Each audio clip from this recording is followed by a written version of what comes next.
morning. Nice to be here once again. And here is a statement that will be pretty hard for quite a few to swallow, but it is the truth. And we will gradually get round to the importance of this statement that I'm about to make. And it has every biblical age of grace doctrinal backing to it. And so here it is. Now when it comes to the things of this age of grace regarding our salvation and doctrines and the way we operate, the way we do things, the way we conduct our lives, and the statement is, if it is not with Paul, then it is not there at all. And in other words, there are many things that are there in the Old Testament, in the four Gospels, in Matthew, Mark, Luke, and John.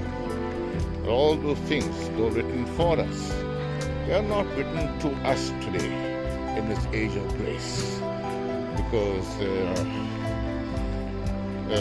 everything was under the law and other dispensations or administrations. Remember, a very important point. The Bible says that God never changes. Jesus Christ is the same yesterday, today, and forever. And so He is. Absolutely He is. He doesn't change in His attributes, in His nature, and who He is. But His mode of operation changes. And that's very important to understand and accept from the Bible point of view, as that revelation is given to us. Remember, the Bible is the book of progressive revelation. It only has one purpose: dealing with the salvation of the souls of men. And that is so important. And we come through, since man fell, God created a way out. He says, if your conscience convicts you of a sin, bring me a blood sacrifice and I will accept you. And that got lost in the dust. And then He finally calls man, Abraham, and just simply asked him to believe what he was going to do in the future.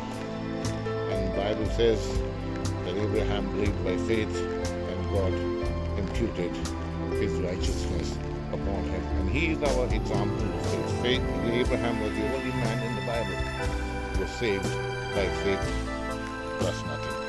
One boy. So, and then we come through the law, which began with Moses for the next 1500 years, and the prophets, and of course that brought about Jesus Christ and His finished work on the cross.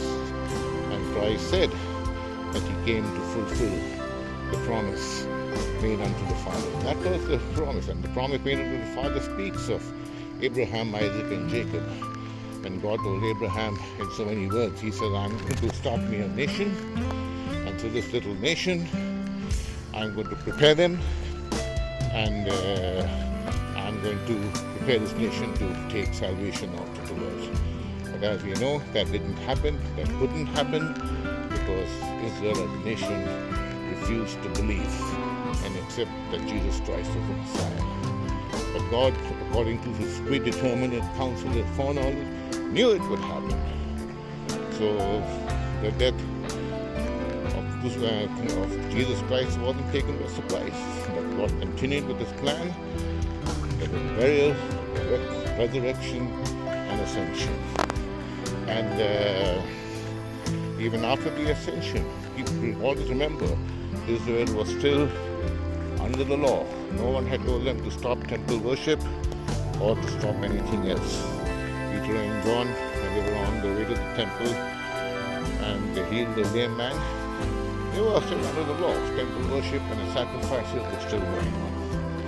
But when in Acts chapter 7, when the religious leaders representing Israel nationally totally rejected Jesus Christ, he said, we will not have this man to rule over us.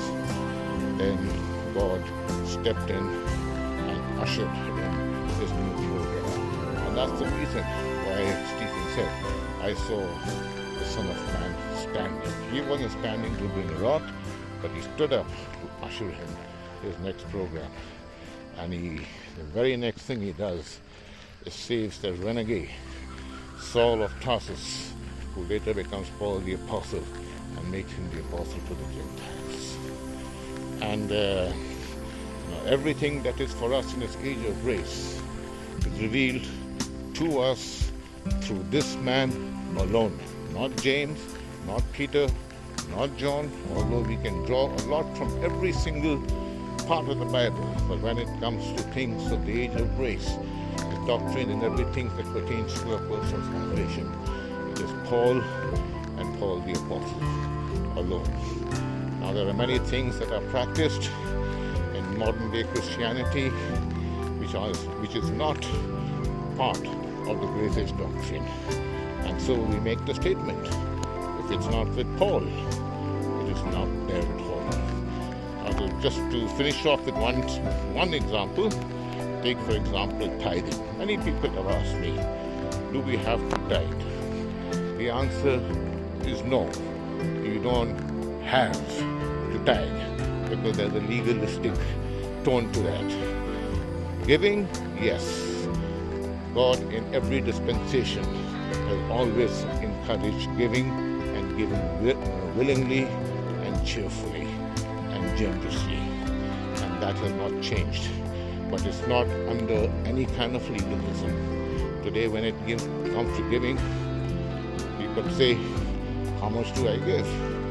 Well, God doesn't answer that question as to how much you should give. He says, give as you have purposed. So he leaves it to us to give and to give generously according to how we have purposed. So keep that in mind, and that comes straight out of Grace Age Scripture. And we will continue on some of these things and other things, doctrinal things. And remember, law never mixes with grace. Hence, if it's not there with Paul, it is not there at all. So have a blessed day, and God bless you until we catch up the next time.